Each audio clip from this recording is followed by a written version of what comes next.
आय नमो भगवते वासुदेवाय। ओम नमो भगवते वासुदेवाय। नारायणं नमस्कृत्य नरं चैव नरोत्तमं देवीं सरस्वतीं व्यासं ततो जयमुदीरयेत्। नष्टप्रायेषु भद्रेषु नित्यं भागवतसेवया भगवती उत्तमश्लोके भक्तिर्भवति नैष्टुकी। निगमकल्पतरोर्गलितं फलं सुखमुखातमृतद्रवसंयुतं पिबत भागवतं रसमालयं मुहुरहो रसिका भुवि भावुकाः। ॐ ज्ञानतिमिरान्धस्य ज्ञानाञ्जनशलाकया चक्षुरोन्मिलितं येन तस्मै श्रीगुरवे नमः। श्रीचैतन्यमनोभीष्टं स्थापितं येन भूतले स्वयं रूपः माह्यं ददाति स्वपदान्तिकम्। वन्देऽहं श्रीगुरो श्रीयुतपदकमलं श्रीगुरून् वैष्णवांश्च श्रीरूपं साग्रजातं सहगण रघुनाथान्वितं तं सजीवम् साद्वैतं सावधूतं परिजनसहितं कृष्णचैतन्यदेवं श्रीराधा कृष्णपादान् सहगण ललिता श्रीविशाखान्वितांश्च। हे कृष्णकरुणा सिन्धो दीनबन्धो जगत्पते गोपेश गोपिकान्त राधाकान्त नमोऽस्तुते। तप्तकाञ्चन गौराङ्गी राधे वृन्दावनेश्वरी क्षमानुसुते देवी प्रणमामि हरिप्रिये। वाञ्छाकल्पतरुभ्यश्च कृपा सिन्धुभ्य एव च पतितानां पावनेभ्यो वैष्णवेभ्यो नमो नमः। नमो विष्णुपादाय कृष्णप्रेष्ठाय भूतले श्रीमते भक्तिवेदान्त स्वामिन्निति नामिने। नमस्ते सारस्वते देवे गौरवाणी प्रचारिणे निर्विशेष शून्यवादी पाश्चात्य देशतारिणे। जय श्री कृष्ण चैतन्य प्रभु नित्यानंद श्री अद्वैत गदाधर श्रीवासादि गौर भक्तवृंद। हरे कृष्ण कृष्ण कृष्ण हरे हरे हरे राम राम राम हरे हरे। मूकं करोति वाचालं पङ्गुं लङ्कयते गिरिं यत्कृपातमहं वन्दे श्रीगुरुं दीनदारिणं परमानन्दं माधवं श्रीचैतन्यम् ईश्वरम्। हरिः ओं तत्सत्। पताञ्चल स्मृते यस्मिन् दुष्करं सुकरं भवेत् ईश्वरेति प्रीतं च श्रीचैतन्यं नमामि तम्। हरे कृष्णा। 15 சாப்டர் பகவத்கீதா மீனா மாதாஜி இன்னைக்கு படிக்க போறாங்க இல்லையா? हरे कृष्ण हरे कृष्णा माताजी, ओके स्टार्ट பண்ணுங்க माताजी। श्री परमात्मने नमः। श्रीमद्भगवद्गीता अथ पञ्चदशोऽध्यायः। श्रीभगवानुवाच ऊर्ध्वमूलमदशाकम् अश्वत्थं प्रागुरव्ययम् छन्दांसि यस्य पर्णानि यस्तौ वेद स वेदवित्। अधसूक्ष्मं प्रसृतास्तस्य शाखात् गुणप्रवृत्ता विषयप्रबालाः। अधश्चमूलान्यनुसन्ततानि कर्मानुबन्धीनि मनुष्यलोके। रूपमस्येह ततोपलभ्यते नान्तो न चातिर्न सतं प्रतिष्ठा। अश्वत्थमेनं सुविरूढमूलम् असङ्गशस्त्रेण दृढेन चित्वा ततः पदं तत्परिमार्गितव्यै यस्मिन् गता न निवर्तन्ति भूयः। तमेव चाद्यं पुरुषं प्रपद्ये यतः प्रवृत्ति प्रसृता पुराणी। निर्माणमोहा निरशङ्कदोषा अध्यात्मनित्या विनिवृत्तकामा द्वन्द्वैर्विमुक्ता सुखदुःखसञ्जय गच्छन्त्यमूढा पदमव्ययं तत्। न तद्भाषयते सूर्यो न शशाङ्को नापावकः यद्गत्वा निवर्तन्ते तद्धाम परमं मम। ममैवासो जीवलोके जीवभूतः सनातनः। मनः षष्ठानीन्द्रियाणि प्रकृतिस्थानि कर्षति। शरीरै यदवाप्नोति यच्चाप्युत्क्रामतीश्वरः। गृहीत्वैतानि संयाति आयुर्गन्तानि वासयात्। श्रोत्रं च चक्षुस्पर्शनं च रसनं घ्राणमेव च अधिष्ठाय मनश्चायं विषयानुपसेवते। उत्क्रामन्सितौ वापि पुञ्जानां वा गुणान्वितं विमूढानानुपश्यन्ति पश्यन्ति ज्ञानचक्षुषः। यतन्तो योगिनश्चैनं पश्यन्त्यात्मन्यवस्थितं यदन्तोऽप्यतात्मानो नैनं पश्यन्त्यशेतसः यदातित्यदं तेजो जहत्पाशयति किलं यच्चन्द्रमौसि यच्चाग्नौ तत्तेजो विद्धि मामहम् कामाविश्य च भूतानि तारयाम्यहमोजस पुष्णामि सौसतिः सर्वाः सोमो भूत्वा रसात्मकः अहौ वैश्वानरो भूत्वा प्राणिनां देहमाश्रितः प्राणापानसमायुक्तौ पचान्यन्नं चतुर्विधम् सर्वैः साहं कृदि सन्निविष्टो मत्तः स्मृतिज्ञानमपोहनञ्च वेदैश्च सर्वैरहमेव वेद्यो वेदविदेव चाहं द्वाविमौ पुरुषौ लोके शरशाक्षर एव च शरः सर्वाणि भूतानि कूटस्थोऽक्षर उच्यते उत्तमपुरुषस्त्वन्यः परमात्मेत्युता कृतः यो लोकत्रयमाविश्य बिभर्दव्यय ईश्वरः यस्माच्चरमतीतोऽहम् अक्षरादपि चोत्तमः अतोऽस्मि लोके वेदे च प्रथितः पुरुषोत्तमम् यो मामेवमसम्मूढो जानाति पुरुषोत्तमम् स सर्वविद्भजति मां सर्वभावेन भारत इदगुह्यतमं शास्त्रम् इदमुक्तं मया नः एतद्बुद्ध्वा बुद्धिमानसंवाञ्छात् कृतकृत्यस्त भारत ॐ तत्सदिति श्रीमद्भगवद्गीतासु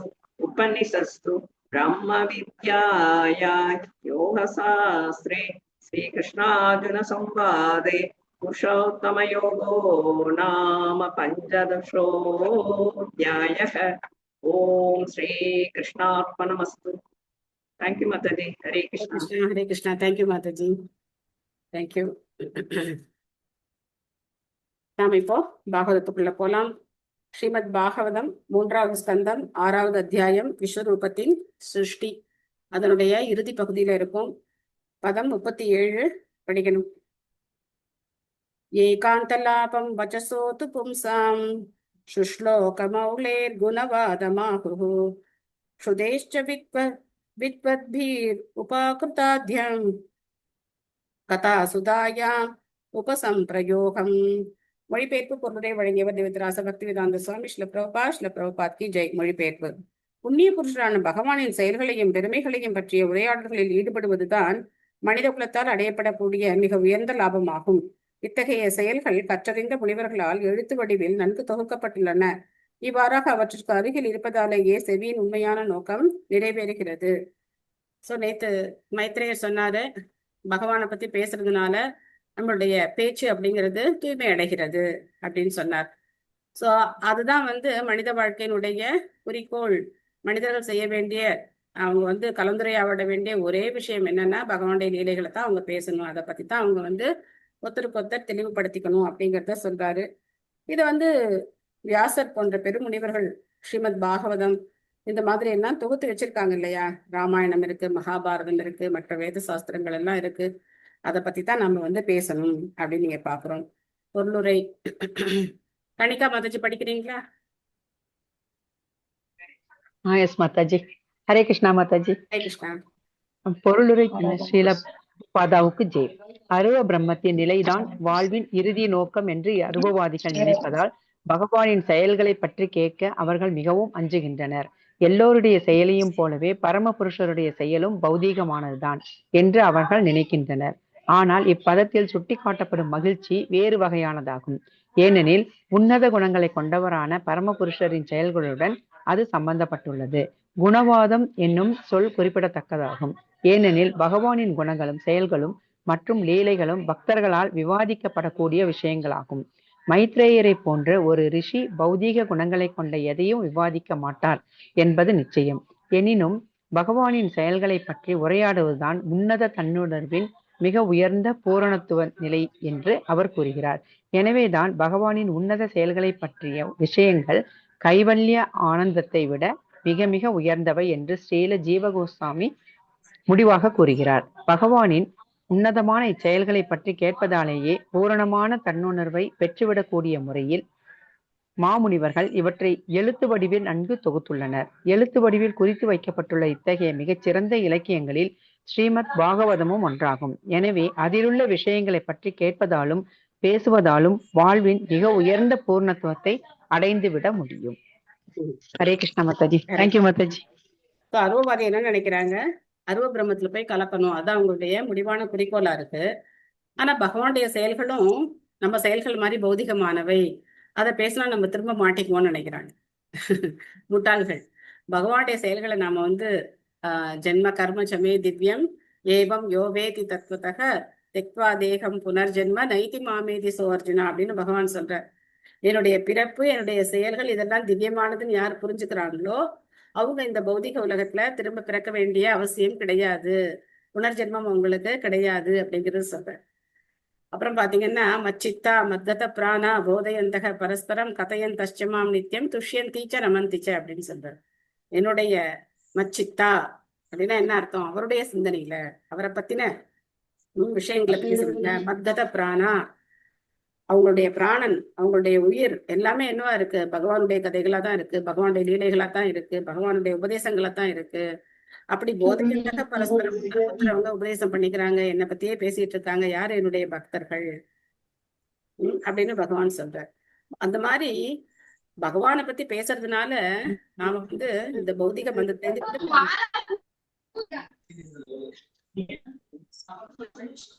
ஏன் நிறைய பேர் அன்மியூட் பண்றாங்க?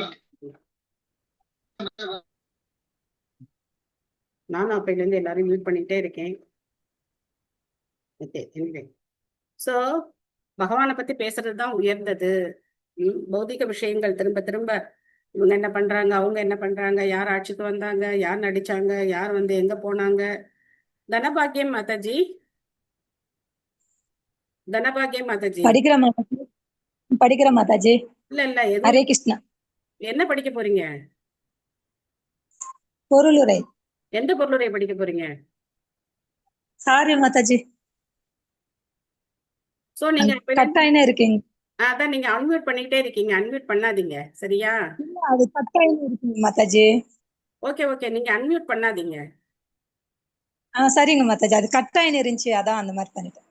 சாரி மாதாஜி. ஓகே. சோ பகவானுடைய லீலைகளை பேசுறதுனால நம்ம இந்த பௌதிக பந்தத்துல இருந்து விடுபடுவோமே தவிர திரும்ப பௌதிக பந்தத்துல நாம சிக்க மாட்டோம். ஏன்னா பகவான் நம்மள மாதிரி ஒரு பந்தப்பட்ட ஆத்மா கிடையாது. அவர் தான் பூரண புருஷோத்தமர்.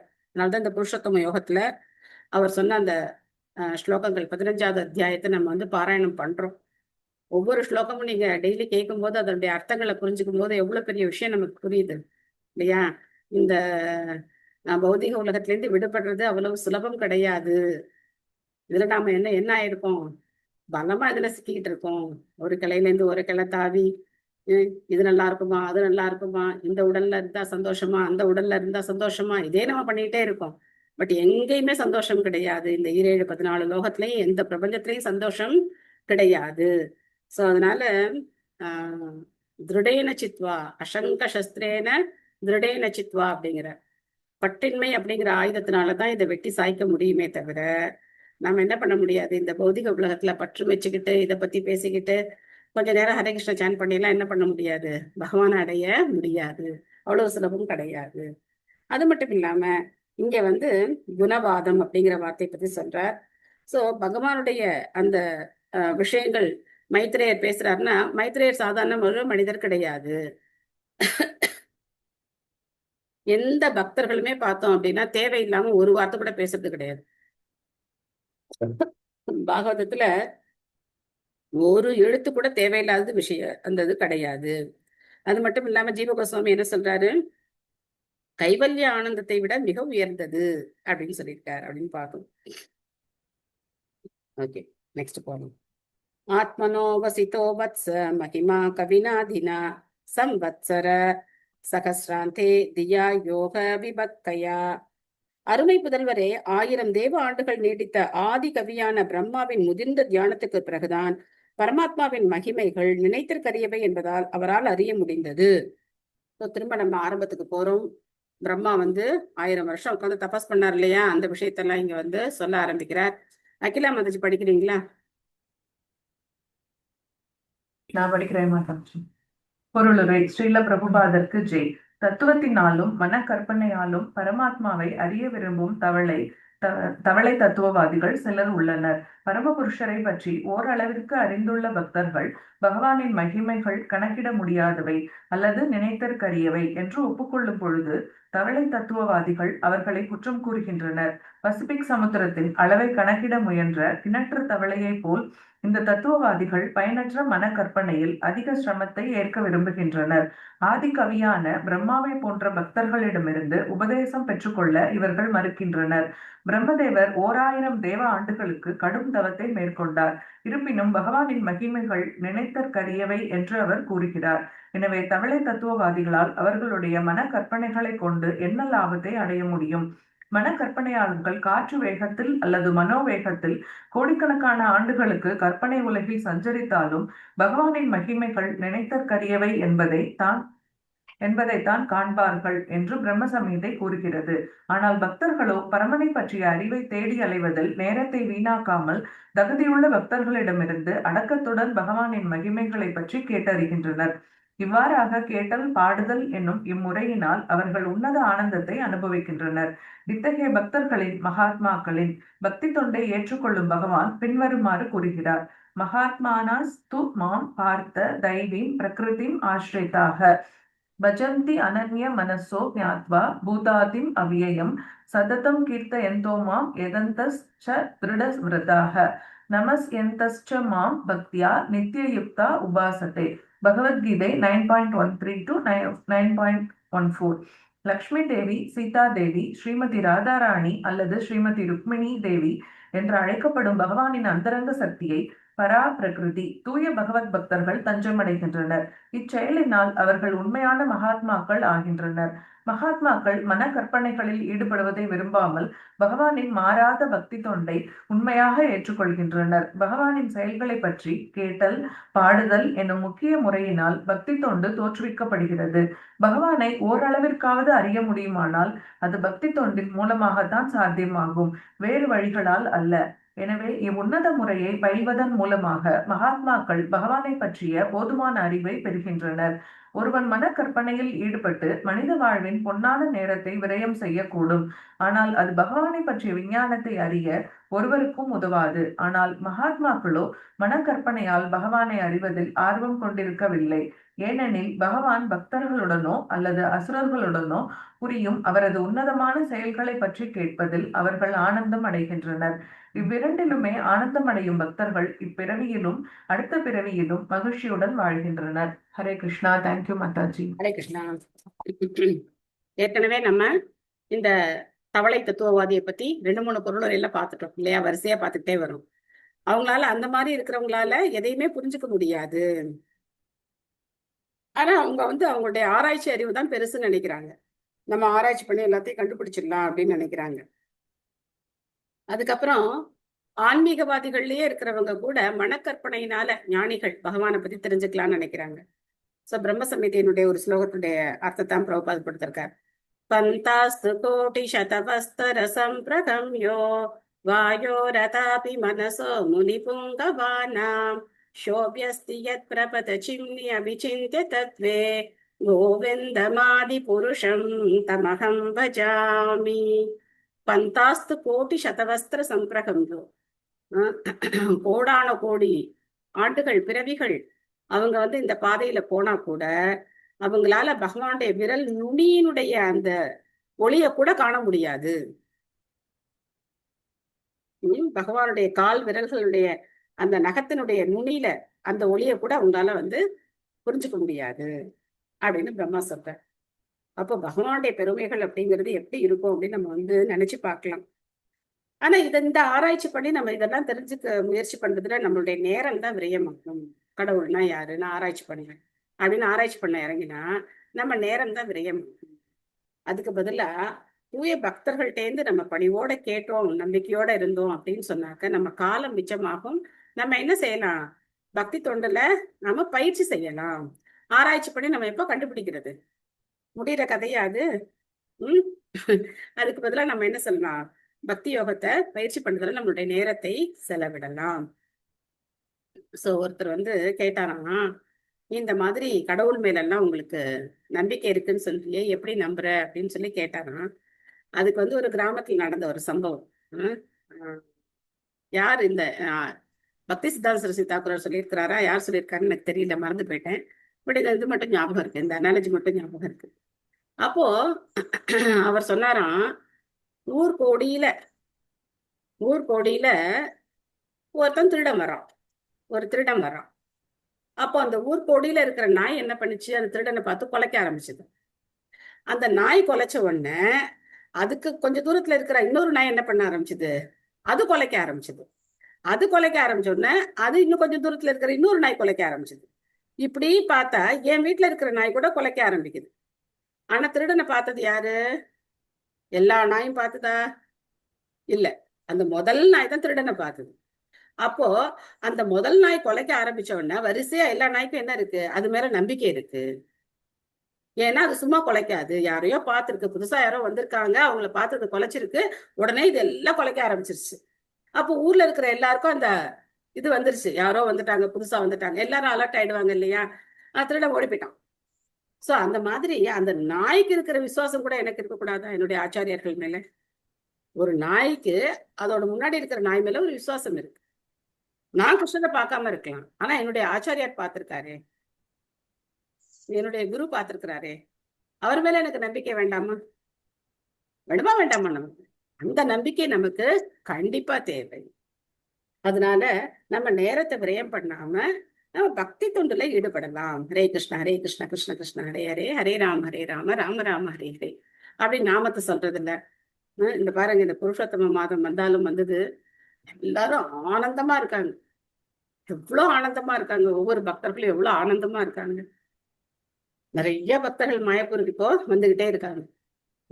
சோ நம்ம சுபமலர் மாதாஜி கூட அவங்க காங்கிரிகேஷனோட 190 பேர் யாரோ வந்திருக்காங்க. இன்னைக்கு காலம்புரை வந்து என்ன மீட் பண்ணாங்க. அவங்களும் கோலம் போடுற சேவையில கொஞ்சம் ஹெல்ப் பண்ணாங்க, வந்து சர்வீஸ் பண்ணாங்க. சோ இது மாதிரி பக்தர்களுடைய ஆனந்தத்துக்கு எல்லையே இல்லாம இருக்கு. இவ்வளோ பேரும் வந்து இப்போ வந்து புதுசா இருக்கிறவங்க கூட ஹரே கிருஷ்ண மந்திரம் சொல்றாங்க, விளக்கு காட்டுறாங்க. ஸோ இந்த பகவானுடைய சேவையில ஈடுபடுறதுல யாருக்குமே தடை கிடையாது, ரொம்ப சுலபமானது. ஸோ பிரபுபாத் வந்து 9வது அத்தியாயத்திலேருந்து 2 ஸ்லோகம் நமக்கு போட் பண்ணியிருக்கார்.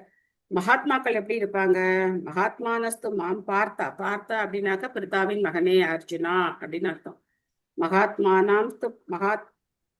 மகாத்மானஸ்து பார்த்த தெய்வீம் பிரகிருதி ஆஷ்ரிதா அப்படின்னா அடைக்கலம் எடுத்துக்கிறது. என்னுடைய பக்தர்கள் அந்த மகாத்மாக்கள் யார்கிட்ட அடைக்கலம் எடுத்துட்டு இருக்காங்க? தெய்வீம் பிரகிருதி. சோ பிரபுபாத் அது பொருளுரையில பின்னாடி அர்த்தத்துல கொடுக்குற அந்த தெய்வீ பிரகிருத்தினா யாரு அப்படின்னா ஸ்ரீமதி ராதாராணி, லக்ஷ்மி தேவி, ருக்மிணி தேவி, இவங்கள்ட்ட அடைக்கலம் எடுத்துக்கிறாங்க. இவங்கெல்லாம் என்ன பண்ண போறாங்க? லக்ஷ்மி தேவி என்ன பண்ணிட்டு இருக்காங்க? பகவானுடைய சேவையில எப்பவும் ஈடுபட்டு இருக்காங்க. ஸ்ரீமதி ராதாராணி என்ன இருக்காங்க? அவங்களும் எப்பவுமே பகவானுடைய சேவையில ஈடுபட்டு இருக்காங்க. ருக்மிணி தேவி எப்பவுமே பகவானுடைய சேவையில ஈடுபட்டு இருக்காங்க. அப்போ அவங்கள்ட்ட அடைக்கலம் எடுத்துக்கிட்டா நமக்கு என்ன கிடைக்கும்? பகவானுடைய சேவை கிடைக்கும். புரியுதா? சோ அவங்கள்ட்ட அவங்க செய்யற சேவையில அவங்க என்ன பண்ணுவாங்க? நம்மளே ஈடுபடுத்துவாங்க. சோ இதுதான் நம்ம கேட்கிறோம். ஹரே கிருஷ்ண மகாமந்தத்தோட அர்த்தம் அதுதான். பகவானே, பகவானுடைய ஆனந்த சக்தியே, ஸ்ரீமதி ராதாராணியே, என்ன உங்க சேவையில ஈடுபடுத்துங்க அப்படிதான் நம்ம கேட்கிறோம். சோ அந்த சேவையில நம்மளே அவங்க வந்து ஈடுபடுத்துவாங்க. சோ அதனால அந்த வழிமுறை சுலபமானது. அதோ பகவதோ மாயா மாகினாம் அபிமோகினி யத் ஸ்வயம் சாத்மவத்மாத்மா ந வேத கிம் உதாபரே. பரமபுருஷரின் அற்புத சக்தியானது ஜாலக்காளர்களுக்கு கூட குழப்பத்தை விளைவிப்பதாக உள்ளது. மறைந்துள்ள அந்த சக்தி சுய பூர்த்தி உடையவரான பகவானால் கூட அறிய முடியாததாக உள்ளது. எனவே மற்றவர்களால் அதை அடைய முடியாது என்பது நிச்சயம். சத்யமாதாஜி படிக்கிறீங்களா? ஹரே கிருஷ்ண மாதாஜி படிக்கிறேன் மாதாஜி. மொழிபெயர்ப்பு மற்றும் பொருளை வழங்கிய பிரபுபாதருக்கு ஜெய். பொருளுரை. பௌதிக விஞ்ஞானத்திலும் கணிதத்திலும் உயர்ந்தவர்களாக காணப்படும் தவளை தத்துவவாதிகளும் பௌதீக அறிஞர்களும் பரமபுருஷரின் இணைத்திற்கரிய ஆற்றலை நம்ப மறுக்கக்கூடும். ஆனால் இயற்கையின் அற்புதமான ஜால வித்தைகளைக் கண்டு சில சமயங்களில் அவர்கள் குழப்பமடைகின்றனர். ஜட உலகைச் சேர்ந்த இத்தகைய ஜாலக்காரர்களும் மந்திரவாதிகளும் பகவானுடைய உன்னத செயல்களில் ஜால வித்தையைக் கண்டு உண்மையாகவே தடுமாற்றம் அடைகின்றனர். ஆயினும் இதெல்லாம் வெறும் கட்டுக்கதை என்று கூறி நிலைமையை அவர்கள் சமாளிக்க பார்க்கின்றனர். ஆனால் சர்வசக்தி படைத்தரான பகவானால் செய்ய முடியாதது எதுவுமே இல்லை. பௌதிக ஜாலக்காரர்கள் பரமபுருஷரின் எல்லையற்ற சக்தியின் நீளத்தையும் அகலத்தையும் கணக்கிட்டுக் கொண்டிருக்கும் வேளையில் பகவானிடம் விசுவாசமுள்ள பக்தர்கள் பகவானின் அற்புத சக்திகளின் மகத்துவத்தை நன்கு உணர்ந்திருப்பதாலேயே பௌதிக சிறைவாசம் எனப்படும் பந்தத்திலிருந்து விடுவிக்கப்படுகின்றனர். இதுதான் பௌதிக ஜாலக்காரர்களுக்கு புரியாத புதிராக இருக்கிறது. பகவத் பக்தர்கள் எல்லா சூழ்நிலையிலும் பகவானின் சக்திகள் அற்புதமாக செயல்படுவதை காண்கின்றனர். ஒரு சிறிய ஆலம்பழத்திற்குள் ஆயிரக்கணக்கான சிறு விதைகள் உள்ளன. அவை ஒவ்வொன்றுக்கும் ஒவ்வொரு ஆலமரத்திற்கும் சக்தியை கொண்டுள்ளது. அவை ஒவ்வொன்றும் ஒவ்வொரு ஆலமரத்திற்குரிய சக்தியை கொண்டுள்ளன. எனவே மரங்களும் விதைகளும் பகவானின் செயல்களை பற்றிய தியானத்தில் பக்தர்களை ஈடுபடுத்துகின்றன. அதே சமயம் பௌதீக ஜாலக்காரர்களோ இப்பிறவிலும் அடுத்ததிலும் பயனளிக்காத வரட்டு கற்பனைகளிலும் மனக்கற்பனைகளிலும் நேரத்தை வீணடிக்கின்றனர். அவர்கள் தங்களுடைய மனக்கற்பனையில் பெருமை கொண்டிருந்த போதிலும் ஆலமரத்தில் மறைந்துள்ள அதன் சாதாரண செயல்களின் மகத்துவத்தை அறிந்து கொள்ள முடியாதவர்களாகவே உள்ளனர். இறங்கத்தக்க ஆத்மாக்களாகிய இத்தகைய கற்பனையாளர்கள் நிரந்தரமாக ஜடத்திலேயே கிடந்து உழல வேண்டி இருக்கும். ஹரே கிருஷ்ணா மாதாஜி. தேங்க்யூ மாதாஜி. ஹரே கிருஷ்ணா. சோ ரொம்ப அறிவாளியா இருக்கிறவங்களால என்ன பண்ண முடியல, பகவானை ஏத்துக்க முடியல. அப்ப முட்டாள்கள் தான் ஏத்துக்குவாங்கன்னு அர்த்தம் கிடையாது. இதுக்கு என்ன அர்த்தம் அப்படின்னா, பௌதிக அறிவு பகவானை புரிஞ்சுக்கிறதுக்கு உதவாது. ஒருத்தர் ஆன்மீக அறிவு இருந்தது அப்படின்னு சொன்னா அவரால் எளிமையா பகவானை புரிஞ்சுக்க முடியும். ஏற்கனவே நம்ம இந்த நாரதர், ஒரு செருப்பு தைக்கிறவர், அதுக்கப்புறம் ஒரு பிராமணர், அவங்க 2 பேரும் வைகுண்டம் வர்றது எப்போ அப்படின்னு கேட்டு வர சொன்ன கதையை கேட்டிருக்கோம் இல்லையா? சோ அந்த செருப்பு தைக்கிறவர் அவர் சொல்ற, இந்த ஆலமரத்துக்கு தான் நான் உட்கார்ந்துருக்கேன், அந்த பழத்துல எவ்வளவு விதைகள் இருக்கு, அந்த விதைகளுக்குள்ள ஒரு எத்தனை ஆலமரங்களை பகவான் அடக்கி வச்சிருக்காரு இல்லையா? அதுக்குள்ள எத்தனை விதைகள் இருக்கோ அத்தனை ஆலமரங்களுடைய சக்தி அதுல இருக்கு. அப்ப பகவானால ஏன் அந்த ஊசியோட காதுல யானையை நுழைக்க முடியாது?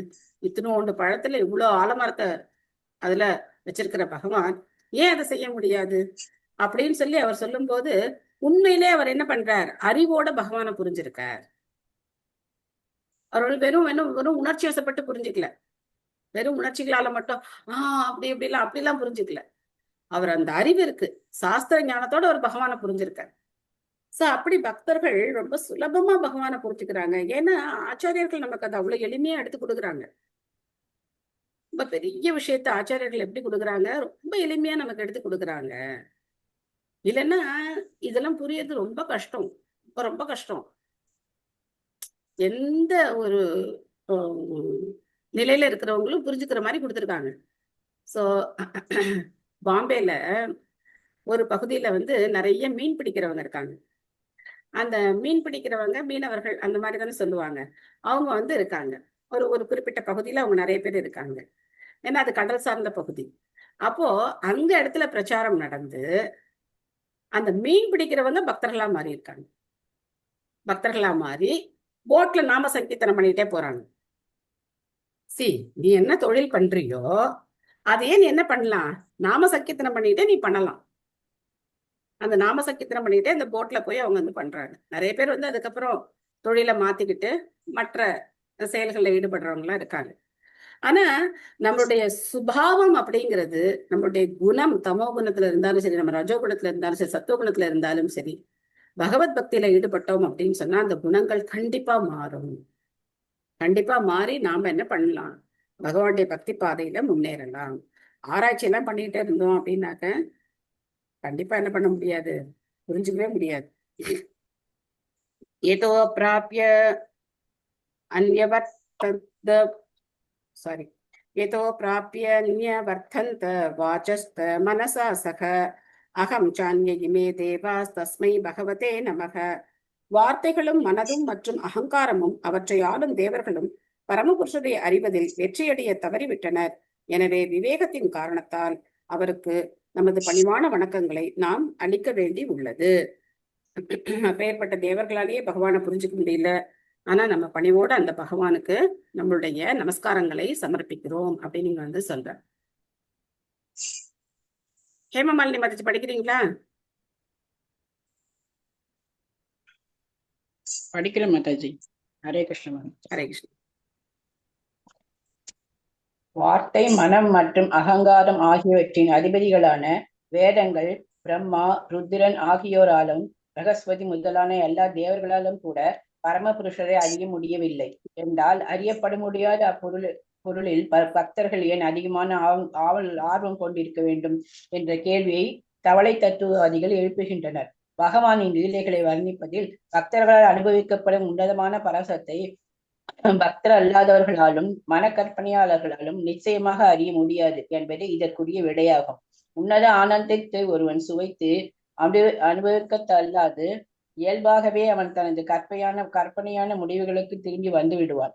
ஏனெனில் அவற்றை அவன் உண்மையானவையாகவோ அல்லது அனுபவிக்க தகுந்தவையாகவோ காண்பதில்லை. ஓம் தத் விஷ்ணு பரம் பதம் சதா பஸ்யந்தி சூரைய என்று வேத மந்திரங்கள் உறுதி செய்வது போல் பரம புருஷரான விஷ்ணுதான் பரம சத்தியம் என்பதையாவது பக்தர்களால் அறிய முடிகிறது. பகவத்கீதையும் 15.15 இதை உறுதி செய்கிறது. வேதைஷ சர்வைர் அகம் ஏவ வேத்ய. வேத அறிவை கற்றறிவதன் மூலம் பகவான் ஸ்ரீ கிருஷ்ணரை ஒருவர் அறிய வேண்டும். அகம், நான் என்ற சொல்லை குறித்து பொய்யான கற்பனையில் ஈடுபடக்கூடாது. பகவத்கீதை 18.55 கூறுவது போல் பக்தியாமாம் அபிஜானாதி யாவான் எஸ் சாமி தத்துவத. பக்தி தோன்றால் மட்டுமே பரமபுருஷனை அறிய முடியும். பரமபுருஷர் தான் பரம சத்தியம் என்பதையும் பிரம்மமும் பரமாத்மாவும் அவரது அம்சங்கள் மட்டுமே ஆகும் என்பதையும் பக்தி தோன்றினால் மட்டுமே ஒருவரால் அறிய முடியும். இது இப்பதத்தில் மகா முனிவரான மைத்ரேயால் உறுதி செய்யப்படுகிறது. அவர் பக்தியுடன் தமது உண்மையான சரணாகதியை நமக பரமபுருஷருக்கு பகவதை சமர்ப்பிக்கிறார். மைத்ரேயர், விதுரர், பரீட்சித்து மகாராஜன் மற்றும் சுகதேவ கோஸ்வாமி முதலான மாமுனிவர்கள் மற்றும் பக்தர்களின் அடிச்சுவர்களை பின்பற்றி பகவானின் உன்னதமான பக்தி தொண்டில் ஈடுபட வேண்டும். இதனால் பிரம்மம் மற்றும் பரமாத்மா நிலைகளுக்கு மேற்பட்டதான பகவானின் முடிவான அம்சத்தை ஒருவரால் அறிய முடியும். ஹரே கிருஷ்ணா. தேங்க்ஸ் மாதாஜி. தேங்க்யூ மாதாஜி. ஸ்ரீமத் பாகவதம் 3ஆம் காண்டத்தின் விஸ்வரூபத்தின் சிருஷ்டி என்னும் தலைப்பை கொண்ட 6ஆம் அத்தியாயத்திற்கான பக்தி வேதாந்த பொருளுரைகள் இவ்வாறு நிறைவு பெறுகின்றன. ஹரிவிதோம் தத்சத். 6 அத்தியாயங்கள் நாம நிறைவு செய்திருக்கோம். 3வது காண்டம் தொடங்கி மிகப்பெரிய காண்டம் இது. கிட்டத்தட்ட 34 அத்தியாயங்கள் இருக்கக்கூடிய காண்டம். 33 34 இருக்கு. நம்ம 6 அத்தியாயங்களை நிறைவு பண்ணியிருக்கோம். இந்த பொருளுரையில பிரபுபாதர் வந்து என்ன சொல்றாரு அப்படின்னாக்க, இந்த கேள்வி ஒண்ணு இருக்கு. என்ன கேள்வி இருக்கு அப்படின்னா, பகவானை புரிஞ்சுக்கவே முடியாது அப்படின்னு சொல்றீங்களா, அப்ப ஏன் புரிஞ்சுக்க முயற்சி பண்றீங்க நீங்க அப்படின்னு ஒரு முட்டாள் கேட்கலாம். இல்லைன்னா என்ன கேட்கலாம், எதுக்காவது பதில் தெரியல அப்படின்னாக்கா இதெல்லாம் உங்களுக்கு புரியாதுன்னு சொல்லிடுவீங்க. இதுதான் வந்து நாஸ்திகவாதிகளுடைய வாதம். எதுக்காவது உங்களுக்கு வந்து அதை விளக்க முடியல அப்படின்னா இதெல்லாம் வந்து உன்னால புரிஞ்சுக்க முடியாதுன்னு சொல்லிடுவீங்க அப்படின்னு சொல்லுவாங்க. புரிஞ்சுக்க முடியாதுன்னு தான் சொல்ல முடியும். புரிஞ்சுக்க முடியாததை உன்னால புரிஞ்சுக்க முடியும்னு சொன்னா அது முட்டாள்தனம். நம்மளுடைய அறிவு அப்படிங்கிறது ஒரு எல்லைக்கு உட்பட்டது. இதை நம்ம முதல்ல புரிஞ்சுக்கணும். நம்ம அறிவு எல்லைக்கு அப்பாற்பட்ட அறிவு நமக்கு கிடையாது. நம்ம அறிவு எல்லைக்கு உட்பட்டது. அவங்கள்ட்ட கேக்குறாங்க, உன் தலையில எத்தனை தலைமுடி இருக்கு அப்படின்னு சொல்ல முடியுமா? எத்தனை தலைமுடி இருக்குன்னு யாராவது சொல்ல முடியுமா? இல்ல, நான் வந்து இதை பத்தி ஆராய்ச்சி பண்ணி சொல்லிடுவேன் அப்படின்னா உட்காந்து ஆராய்ச்சி பண்ணிட்டே இரு. உன்னுடைய டைம் தான் வேஸ்ட். தலையில எத்தனை தலைமுடி இருக்குன்னு தெரிஞ்சுக்கிட்டே என்ன பண்ண போற? எதையா சாதிக்க போறியா? ஆராய்ச்சி பண்ணிக்கிட்டே உட்காந்துரு. இது ஒரு சாதாரண விஷயம். மூளை எப்படி செயல்படுதுன்னு இன்னும் கண்டுபிடிக்கவே இல்லை. மூளையுடைய செயல்பாடு எப்படிப்பட்டதுங்கிறத இன்னும் கண்டுபிடிக்கவே இல்லை. ஓரளவு தான் கண்டுபிடிச்சிருக்காங்க. அதனால நம்ம அறிவு அப்படிங்கிறது எல்லைக்குட்பட்ட அறிவு. நம்ம உடல்ல ஒரு சின்ன பாகத்துல ஏதாவது ஒரு பிரச்சனை வந்துருச்சு அப்படின்னு சொன்னாக்க மொத்த உடலும் சிரமப்படுது. உண்டா இல்லையா? ஒரு சின்ன ஒரு செயல்பாடு நமக்கு சரியா இல்லை அப்படின்னா மொத்த உடலும் சிரமப்படுது. அந்த மாதிரி பகவான் வந்து இது ஒரு காம்ப்ளிகேட்டட் மெஷினா இந்த உடம்பு வந்து படைச்சிருக்காரு. இதையே உன்னால ஆராய்ச்சி பண்ண முடியல, இதை படைச்ச பகவான் எப்படி நீ அந்த ஆராய்ச்சி பண்ணி புரிஞ்சுட்டு போற? அதனால ஆராய்ச்சி அறிவு பயன் தராது. ஓம் தத் விஷ்ணு பரமம் பதம் சதா பஷ்யந்தி சூரயக அப்படின்னா சதா பஷ்யந்தி சூரையக, சூரையகன்னா தேவர்கள், அவங்க எல்லாம் பகவான் என்ன பண்ணிட்டு இருக்காங்க, எப்பவுமே தொழுதுகிட்டு நமஸ்காரம் பண்ணிட்டு தான் இருக்காங்க. நாம ஏதோ அவங்களெல்லாம் விட பெரிய ஆள் மாதிரி நான் வந்து இதை நம்ப மாட்டேன் அதை நம்ப மாட்டேன் அப்படின்னு சொன்னாக்க நம்முடைய வாழ்நாள் தான் வீணா போகுது. ஸோ இந்த அத்தியாயம் இதோட நிறைவடைஞ்சிருக்கு. அடுத்தது அத்தியாயம் 7, விதுரரின் தொடர்ந்து விசாரணைகள். ஸோ விதுரர் இவ்வளோ கேள்வி கேட்டிருக்காரு, ஒரு கேள்விக்கு தான் பதில் சொல்லியிருக்கிறாரு. ஆனா விதுரர் இப்ப என்ன பண்ண போறாரு, மேலும் தொடர்ந்து பல கேள்விகளை கேட்க போறார். ஸோ கேள்விகள் நம்ம பார்க்க போறோம். இந்த 6வது அத்தியாயத்தை பொறுத்த வரைக்கும் உங்களுக்கு யாருக்காவது கேள்விகள், சந்தேகங்கள், கருத்துக்கள் ஏதாவது இருக்கா? அப்புறம் இன்னொரு விஷயம் நான் வந்து கிளாரிஃபை பண்ணணும்னு நினைச்சேன். சுதர்ஷன இதுக்கு பின்னாடி நரசிம்மர் இருக்காரு அப்படின்னு சொல்லி நம்ம குரூப்ல தானே கேட்டாங்க, யாரோ கேட்டாங்க. யார் கேட்டாங்கன்னு எனக்கு ஞாபகம் இல்லை. எதுக்காக அந்த மாதிரி நரசிம்மர் வந்து சுதர்ஷனத்துக்கு பின்னாடி இருக்காரு அப்படின்னு கேட்டாங்க. இந்த குரூப்ல தானே கேட்டாங்க. கேட்டவங்களுக்கு மறந்து போச்சு. இல்ல மாதாஜி, ஆனா நான் பாத்துருக்கேன் மாதாஜி, அது மாதிரி இருக்கு. நானும் கேட்கணும்னு நினைச்சிட்டு இருந்தேன், ஆனா நான் கேட்கல. இங்க பெருமாள் கோயில் அப்படிதான் இருக்கு. ஆமா ஆமா, சுதர்சனர் பின்னாடி பின்னாடி நரசிம்மர் இருக்கார். அதுக்கான பதில் எனக்கு கிடைச்சிருச்சு. சோ அதனால அந்த கேள்வி கேட்டவங்கள நம்ம குரூப்ல தான் கேட்டாங்கன்னு நான் நினைச்சேன். எனிவே மாதாஜி நம்ம குரூப்ல தான் யாரோ கேட்டாங்க மாதாஜி, அதனால கேட்டு சொல்றேன்னு சொன்னது எனக்கு ஞாபகம் இருக்கு மாதாஜி.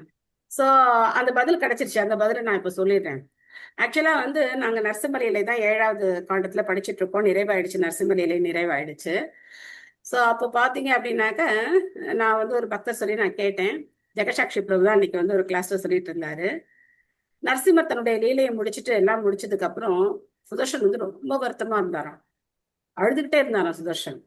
இப்போ பகவான் கேட்டாராம், எதுக்காக இவ்வளவு வருத்தமா இருக்கு அப்படின்னு சொல்லி கேட்டாராம்.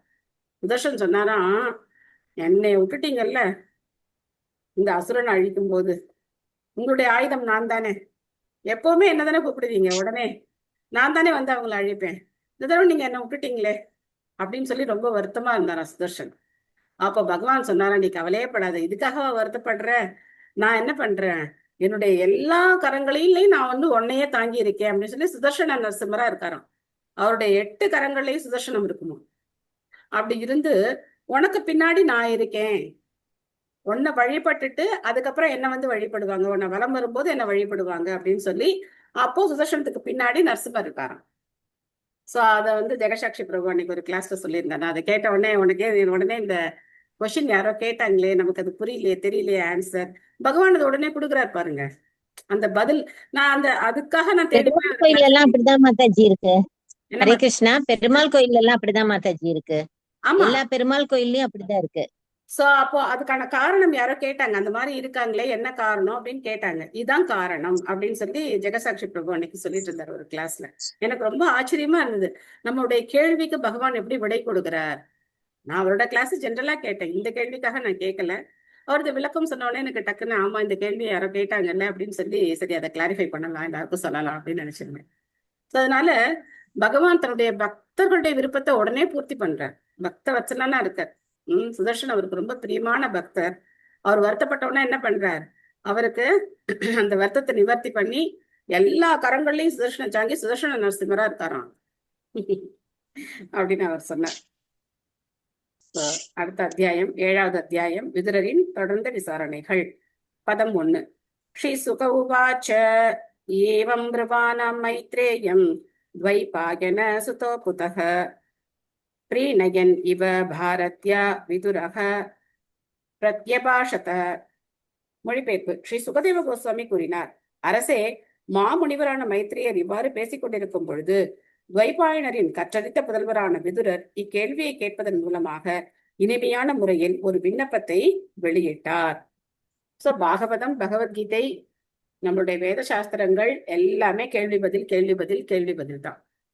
கண்ணை மூடிக்கிட்டு நான் சொல்றதை அப்படியே ஏத்துக்கோ அப்படிங்கிற மாதிரி எல்லாம் கிடையாது. மேல தெரிஞ்சுக்கணும்னாலும் கேள்வி கேட்கணும், புரியலனாலும் கேள்வி கேட்கணும். இந்த 2 விதத்திலையும் கேள்வி கேட்டு எல்லாரும் என்ன பண்றாங்க, இன்னும் பகவானை பத்தி நிறைய தெரிஞ்சுக்கிறாங்க.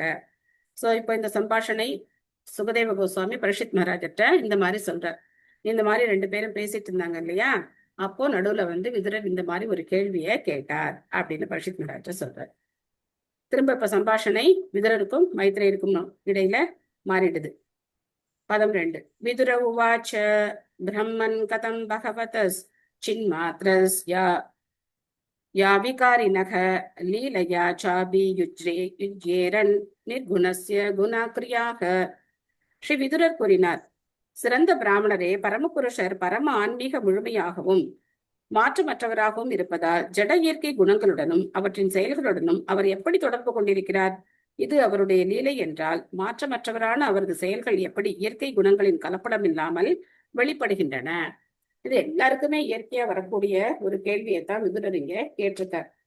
பரமபுருஷ பகவான் மாற்றம் இல்லாதவர் அப்படின்னு சொன்னா அவர் பல அவதாரங்கள் எடுக்கிறார். கிருஷ்ணர்லே பாருங்களேன், சின்ன குழந்தையா பிறந்தார், வளர்றார் இல்லையா? அதுக்கப்புறம் இளமையில அப்படியே நிலைச்சிருக்கார். இந்த மாதிரி எல்லாம் எப்படி நடக்குது? அதுக்கப்புறம் அவருடைய செயல்கள் எப்படி பௌதிக குணங்களால பாதிக்கப்படாம இருக்கு அப்படிலாம் கேக்குறார். பொருளுரை. ஏமலதா மாதிரி படிக்கிறீங்களா?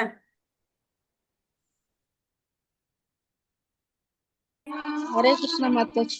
ஹரே கிருஷ்ண மாதாஜி, படிக்கிறேன் மாதாஜி. பொருளுரை வழங்கிய ஸ்ரீல பிரபுபாதருக்கு ஜெய். முந்தைய அத்தியாயத்தில் விவரிக்கப்பட்டுள்ளது போல் பரமாத்மாவான பரம புருஷருக்கும் ஜீவராசிகளுக்கும் உள்ள வேறுபாடு என்னவெனில், பகவான் பிரபஞ்ச தோற்றத்தை அவரது பல்வேறு சக்திகளின் மூலமாக தோற்றுவிக்கிறார். ஆனால் இத்தோற்றம் ஜீவராசிகளை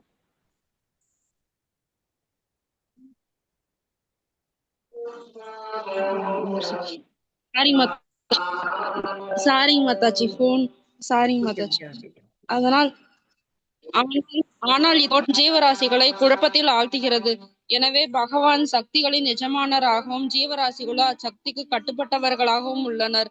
உன்னத செயல்களை பற்றி அநேக கேள்விகளை கேட்ட விதுரர், பகவான் மண்ணுலகில் அவதரிக்கும் பொழுது ஒரு சாதாரண ஜீவராசியை போல் அவரும் மாயையின் ஆதிக்கத்திற்கு உட்படுகிறார் என்ற சந்தேகத்தை தெளிவுபடுத்திக் கொள்ள விரும்புகிறார். குறைமதியாளர்களான தத்துவவாதிகள் பகவானுடைய நிலையும் ஜீவராசிகளின் நிலையும் சமநிலையில் உள்ளவை என்று எண்ணுகின்றனர். இத்தகைய வாதங்கள் தவறானவை என்று மைத்ரேயர் நிரூபிப்பதை விதுரர் கேட்டுக்கொண்டு இருக்கிறார்.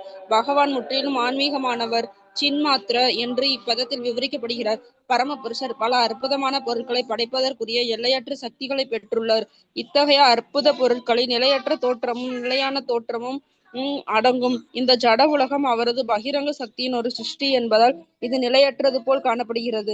ஒரு குறிப்பிட்ட இடைவேளையில் இது தோற்றுவிக்கப்பட்டு சில காலத்திற்கு பராமரிக்கப்பட்டு பிறகு மீண்டும் அழிக்கப்பட்டு அவரது சுய சக்தியில் ஒடுக்கப்படுகிறது.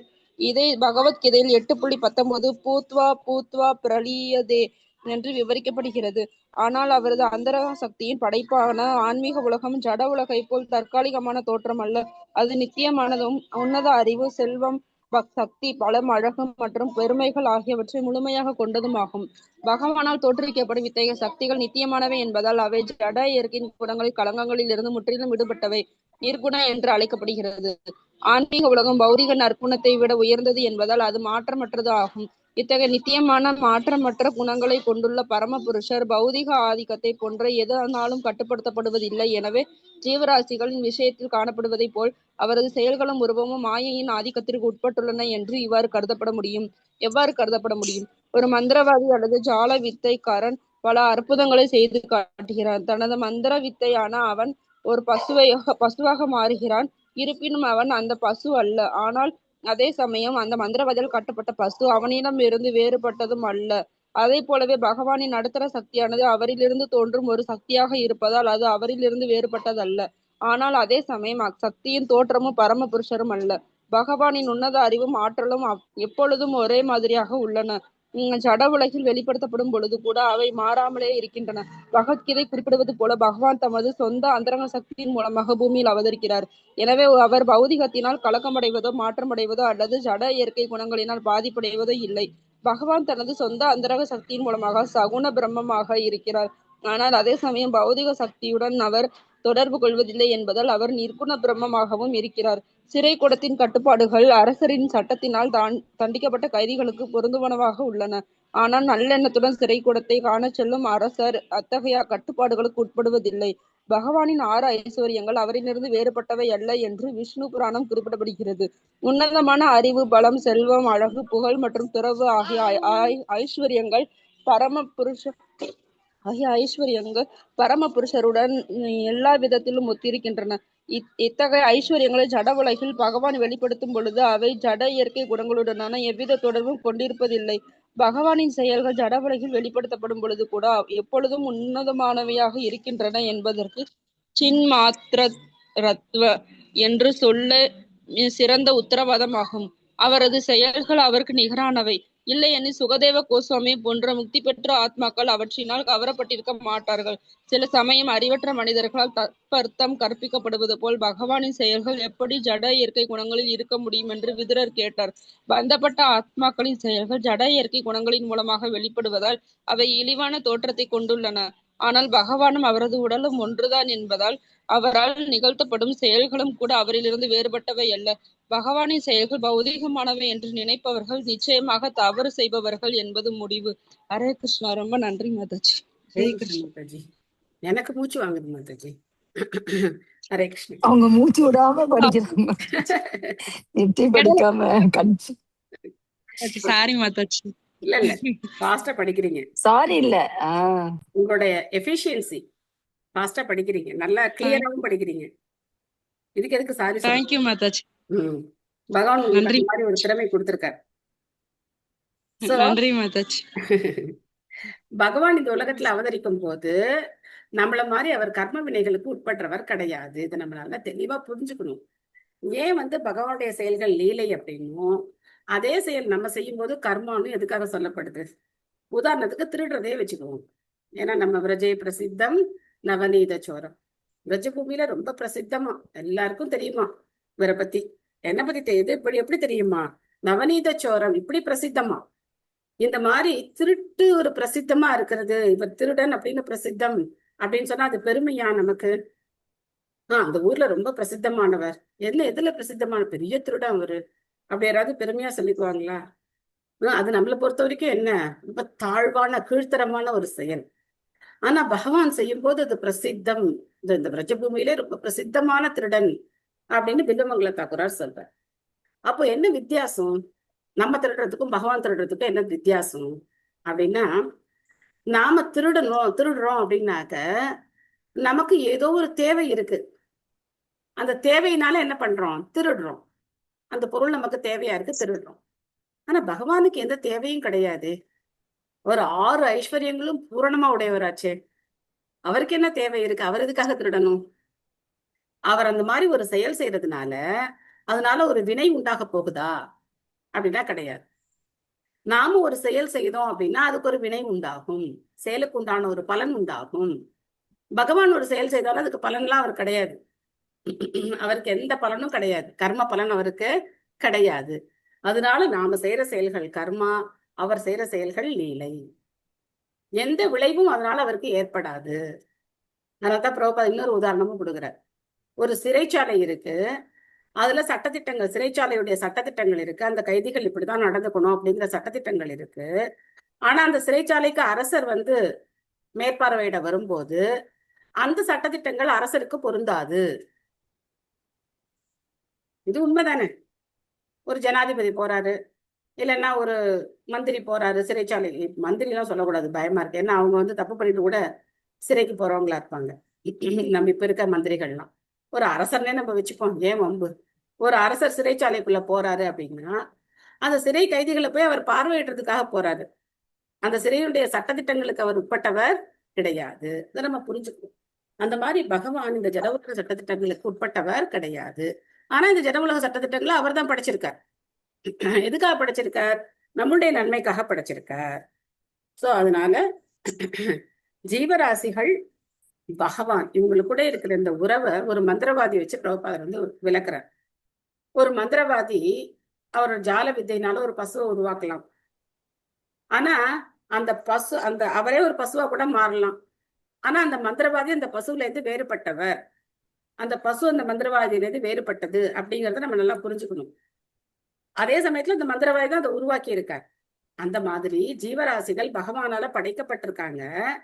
அவங்க பகவானுக்கு நிகரானவர்கள் கிடையாது. பகவானுக்கும் அவங்களுக்கும் என்ன இருக்கு? தொடர்பு இருக்கு. ஆனா அவங்க பகவான் கிடையாது. இதை நம்ம தெளிவா புரிஞ்சுக்கணும். நாம பகவானுடைய நடுத்தர சக்தி, பகவானால நம்ம உருவாக்கப்பட்டிருக்கோம். நாம பகவானுடைய நடுத்தர சக்தி, நாம கடவுள் கிடையாது அப்படிங்கறத நம்ம தெளிவா புரிஞ்சுக்கணும். அதை புரிஞ்சுக்கல, நானும் கடவுளும் ஒண்ணு அப்படின்னோன்னாக்க அவ்வளவுதான். எல்லாம் முடிஞ்சு போச்சு.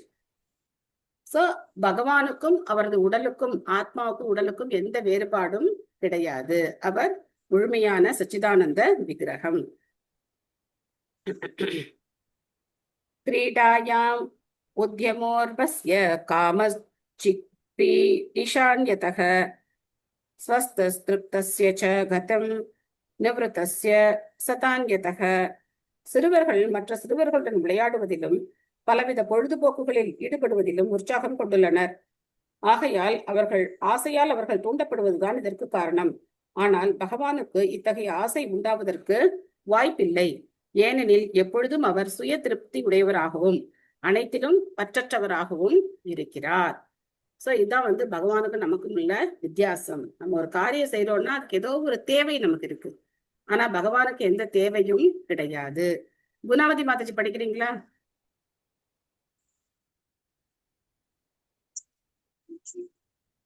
ஹரே கிருஷ்ணா. படிக்கிறேன் மாதாஜி. பொருளுரை. ஸ்ரீ பிரபுபாதக்கு ஜெய். பரமபுருஷர் இரண்டற்ற ஒருவர் என்பதால் அவரை தவிர வேறெதுவும் இருப்பதற்கு வாய்ப்பில்லை. நெருப்பு உஷ்ணமாகவும் ஒளியாகவும் தன்னை விரிவடை செய்வதைப் போலவே பகவான் தமது சக்திகளின் மூலமாக தம்மை பல்வேறு சுய அம்சங்களாகவும் பிரிக்கப்பட்ட அம்சங்களாகவும் விரிவுபடுத்திக் கொள்கிறார். பகவான் இருப்பை தவிர வேறு எந்த இருப்பும் இல்லை என்பதால் தோற்றுவிக்கப்பட்டுள்ள ஏதேனும் ஒரு பொருளுடன் அவர் சவகாசம் கொள்கிறார் என்றால் அது அவருடனேயே அவர் சவகாசம் கொண்டது போலாகும். பகவத்கீதையில் 9.4 பகவான் கூறுகிறார், மாயா ததம் இதம் சர்வம் ஜெகத் அவ்யக்த மூர்த்தினா மத் சதானி சர்வ பூதானி சகம் நாசகம் தேச அவஸ்திதக. பிரபஞ்ச தோற்றமானது பகவானிலிருந்து விரிவடைந்த அவரது அருவம் அம்சமாகும். எல்லா பொருட்களுமே அவருக்குள் உள்ளன. இருப்பினும் அவற்றில் அவர் இல்லை. இதுதான் பகவானின் பற்றிலும் துறவிலும் உள்ள ஐஸ்வர்யமாகும். அனைத்திலும் அவர் பற்றுடையராகவும் அதே சமயம் அனைத்திலும் பற்றற்றவராகவும் இருக்கிறார். ஹரே கிருஷ்ணா. தேங்க்யூ மாதாஜி. ஹரே கிருஷ்ணா. சோ ஒரு எழுத்து மாத்தி படிக்கும் போது என்ன ஆகுது? அர்த்தம் மாறி போயிடும். மயா ததம் இதம் சர்வம். மாயா ததம் இதம் சர்வம்னா மாயான்னு அர்த்தம் ஆகுது. மயா அப்படின்னா என்னுடைய, நான் அப்படின்னு அர்த்தம். மயா ததம் இதம் சர்வம் ஜெகத் அவ்யக்த மூர்த்தினா மத்ஸ்தானி சர்வபூதானி நச்சாகம் தேசவஸ்திதக அப்படின்னு சொல்றாரு.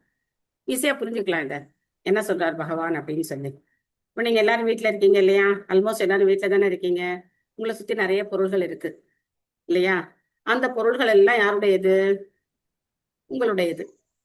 இப்போ நீங்க உங்க போன் எடுத்துக்கிறீங்க, உங்க பக்கத்துல இருக்கிற ஒரு பேனா இருக்கு அதை எடுத்துக்கிறீங்க, நோட் புக் இருக்கு எடுத்துக்கிறீங்க, புக்கு எடுத்துக்கிறீங்க, இல்ல தண்ணி குடிக்கணும்னு சொல்லி ஒரு பாட்டில தண்ணி குடிக்கிறீங்க. எல்லாமே உங்களுடையது இல்லையா? அந்த பொருள்களோட நீங்க என்ன பண்றீங்க? தொடர்பு கொள்றீங்க. அப்போ நீங்களே உங்களோட தொடர்பு கொள்றீங்க. ஏன்னா உங்களுடைய பொருள்கள். உங்க பசங்க இருக்காங்க வீட்டுல. இப்ப கூட மாதாஜியோட குழந்தை எட்டி பார்த்துட்டு போனாங்க. சோ அப்படி நீங்களே உங்க பொருள்களோட உங்களோட தொடர்பு கொள்றீங்க. அப்படிதானே அர்த்தம்? கரெக்டா? இதுதான் பகவான் சொல்ற. எல்லாமே என்னுடையதுதான், எல்லாமே என்னுடைய சக்தியிலேருந்து வந்ததுதான். இதை பகவத்கீதையில நம்ம 7வது அத்தியாயத்துல இப்ப தெளிவா பாக்குறோம். பூமிராப்போ நலோபாயூதம் மனோ புத்திரே வச்ச அகங்கார எம்மே பின்ன பிரகிருதி அஷ்டதா அப்படின்னு சொல்றார். 8 விஷயங்கள்: நிலம், நீர், நெருப்பு, காற்று, ஆகாயம், மனம், புத்தி, அகங்காரம். இந்த 8ம் என்னுடைய பிரிந்த ஜடசக்தி அப்படின்னு சொல்றாரு. அப்போ அதை தவிர வேற என்ன இருக்கு? இங்க அதான் இருக்கு. அதுக்கு மேல பார்த்தோம் அப்படின்னா அபரேயமிதஸ்தன்யாம் பிரகிருதிம் வித்திமே பராம் ஜீவபூதம் மகாபாகோ ஏதம் தாரியதே ஜகத் அப்படிங்கிற. இதை விட உயர்ந்த சக்தி ஒண்ணு இருக்கு. அதுதான் ஜீவபூதா, அதுதான் ஆத்மா. அதுவும் என்னுடைய சக்தி தான். அப்போ வேற என்ன இருக்கு? வேற எதுவுமே கிடையாது. நீங்க எதை வேணா எடுத்து பாருங்க. ஒண்ணு பஞ்சபூதங்கள் கலந்து இருக்கும், இல்ல அதுக்குள்ள ஆத்மா இருந்து எப்படி இருக்கும்? ஏதாவது ஒரு உருவத்துல இருக்கும். இதை தவிர வேற ஒண்ணுமே இந்த உலகத்துல கிடையாது. 8 + 1 9. இந்த 8 பிரிந்த சக்திகள். அதுக்கப்புறம் என்ன இருக்கு? ஆத்மா. அவ்வளவுதான். ஆக இந்த 9 பகவானுடைய சக்திகள் தான். புரியுதா?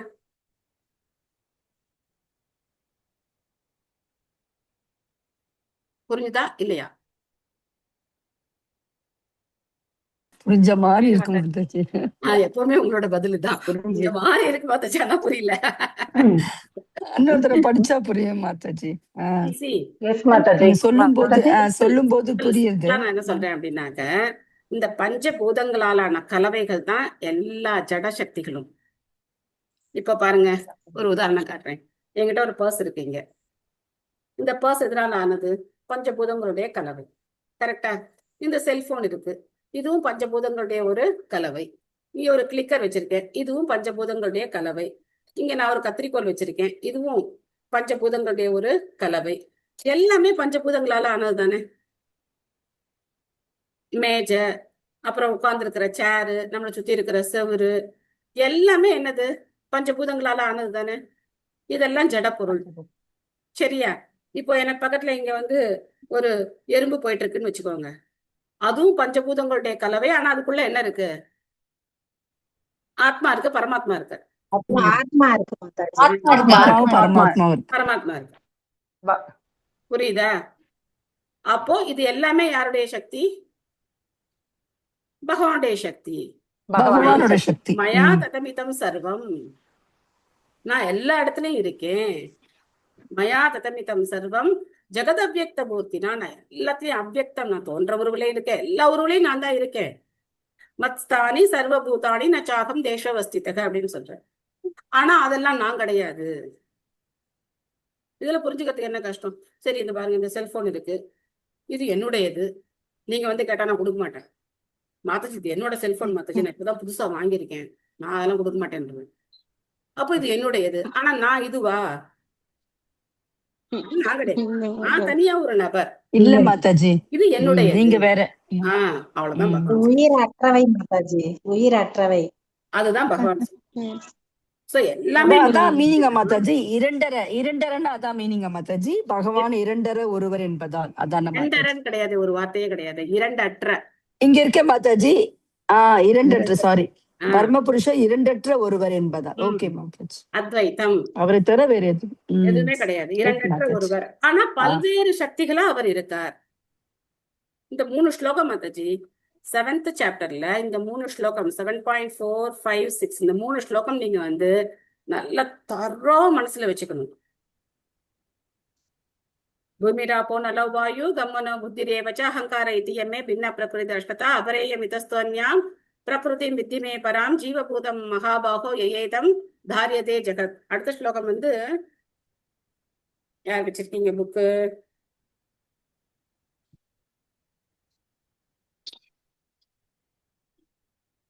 அது பகவான் தன்னை பத்தி சொல்றாரு.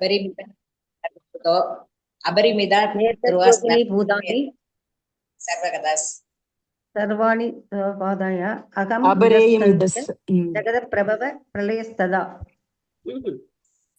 ஏதத் யோனீனி யுவதாரய அகம் கிருஷ்ணஸ்ய ஜகதக பிரபவ பிரளயஸ்ததா. ஏதத் யோனீனி பூதானி. All created beings have their source in these two natures, of all that is material and all that is spiritual in this world. Know for certain that I am both the origin and the dissolution. So நான் தான் எல்லாத்துக்கும் மூலம் அப்படின்னு பகவான் சொல்றார். ஜடம் ஆன்மீகம். ஏதத் யோனீனி பூதானி சர்வாணி யுவதாரயே. சோ எல்லாத்துக்கும் பகவான் தான் மூலம் அப்படிங்கறத சொல்றார். அதை உற்பத்தி பண்றது நான் தான், அதை அழிக்கிறது நான் தான், எல்லாமே நான் தான். இதுக்கு மேற்பட்டவனா நீ வந்து என்ன புரிஞ்சுக்கோ அப்படின்னு சொல்லி பகவான் சொல்றார். இந்த சக்திகளுக்கு மேற்பட்டவனா என்ன நீ புரிஞ்சுக்கோ அப்படின்னு சொல்றார். சோ இங்க பிரபுபாதர் என்ன சொல்றாரு அப்படின்னாக்க, பகவான் அவர் கூடயே தான் தொடர்பு வச்சுக்கிறார், வேற யார் கூடயும் கிடையாது. ஏன்னா எல்லாமே அவருடைய சக்தி தானே. அதுக்கு தான் நான் சொன்னேன், உங்க வீட்டுல பல பொருள்கள் வச்சிருக்கீங்க, நீங்க அந்த பொருள்களை எடுத்து உபயோகிக்கப்படும் போது இது என்னுடையது அப்படிங்கிற எண்ணம் உங்களுக்கு இருக்கு இல்லையா? உங்க பொருள்களோட நீங்க தொடர்பு கொள்றீங்க. அந்த மாதிரி பகவான் தன்னுடைய விஷயங்களோட பகவான் தொடர்பு கொள்றார். ஓகேவா? புரிஞ்சுதா? கிளியர் ஆச்சா? எஸ் மாதாஜி, நல்லா புரிஞ்சுது Mataji. Thank you very much. Hare Krishna Mataji. Hare Krishna. So இது தெரிஞ்சு நம்ம என்ன பண்ணணும் அப்படின்னாக்க, நாம எது செய்தாலும் சரி அதுக்கும் பகவானுக்கும் நெருக்கமான தொடர்பு இருக்கு அப்படிங்கிறத நம்ம புரிஞ்சுக்கணும். பகவானுடைய சக்தியைத்தான் நம்ம எல்லா விதத்திலையும் உபயோகிக்கிறோம். எல்லாமே பகவானுடைய சக்திகள் தான். அதனால பகவானுக்கு அர்ப்பணமா தான் எதையும் நம்ம செய்யணும். பகவானுக்கு தொடர்பில்லாத ஒரு காரியத்தை நம்ம செய்யக்கூடாது. அதான் நம்ம புரிஞ்சுக்கணும். அதனால நாம சாப்பிடுறது எதுவா இருந்தாலும் பகவானுக்கு நைவேத்தியம் பண்ணி மட்டும்தான் சாப்பிடணும்.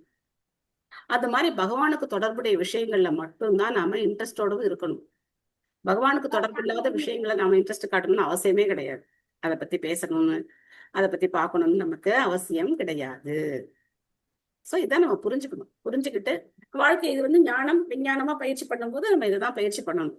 பகவானோடு சம்பந்தப்பட்ட விஷயங்களை பேசணும். நம்ம செய்யற செயல்கள் எல்லாம் அவரோட தொடர்பு படுத்தி தான் நம்ம செய்யணும். தேவையில்லாத விஷயங்களை நம்ம ஈடுபடக்கூடாது. நேரத்தையும் காலத்தையும் நம்ம விரயம் செய்யக்கூடாது. ஓகேவா? உங்களுக்கு ஏதாவது கேள்விகள், சந்தேகம்? ஓகே மாதாஜி. கருத்துக்கள் மாதாஜி, ஹரே கிருஷ்ணா மாதாஜி. எஸ் மாதாஜி.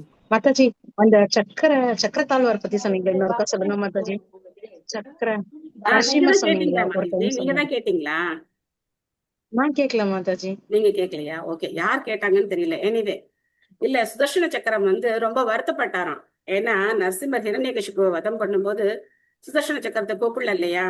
எப்பவுமே அசுரர்களை வதம் பண்ணும்போது சுதர்சன சக்கரத்தை பகவான் அழைந்தார். அதனால சுதர்சனத்துக்கு ரொம்ப வருத்தமா இருந்ததாம். நரசிம்மர்கிட்ட போய் அவர் ரொம்ப வருத்தத்தோட சொன்னாராம், என்ன விட்டுட்டீங்களே அப்படின்னு சொல்லி. அப்போ நரசிம்மர் சொன்னாரா, நீ கவலைப்படாத, நான் அந்த கையில ஏந்தலன்னா நீ வருத்தப்படுறேன், என்னுடைய 8 கரங்களையும் நான் உன்னையே வச்சுக்கிறேன்னு சொல்லி 8 கையிலயும் சுதர்சன சக்கரத்தையே வச்சுக்கிட்டாரு. அதுக்கப்புறம் சுதர்சனத்துக்கிட்ட சொன்னாரா, நீ எனக்கு முன்னாடி இருப்ப, நான் உனக்கு பின்னாடி இருந்து நான் பக்தர்களுக்கு நான் அருள் செய்யறேன். அதனால உன்னை வழிபடுறவங்க வலம் வரும்போது என்னையும் வழிபடுவாங்க, அவங்களுக்கு எல்லா பாக்கியங்களும் நான் கொடுப்பேன் அப்படின்னு சொல்லி சுதர்சனத்துக்கு முதலிடம் கொடுத்தாராம். அதனால சுதர்சனுக்கு பின்னாடி நரசிம்மர் இருக்கார் அப்படின்னு ஜெகசாட்சி பிரபு சொன்னார். சரியா? யார் கேட்டாங்களோ இன்னைக்கு எங்களுக்கு அது கிடைச்சது மாதாஜி. எந்த குரூப்ல கேட்டாங்க எங்களுக்கு பகவான் யார் கேட்டாலும் தெரியல, எங்களுக்கு உங்க மூலம் கிடைச்சது மாதாஜி. ஹரே கிருஷ்ணா. தேங்க்யூ. ஹரே கிருஷ்ணா. ஓகே. வாஞ்சா கல்பத்தருபேஷ்ச கிருபா சிந்தேய ச பரிதானாம் பாவனேபியோ வைஷ்ணவேபியோ நமோ நமக. अनंत कोटि वैष्णव वृंद की जय, श्रील प्रभुपाद की जय, पुरुषोत्तम मंत की जय, गौर प्रेमानंदे हरि हरि हरि हरि बोल माताजी. थैंक यू माता. Thank you. थैंक यू माताजी. हरे माता. Thank you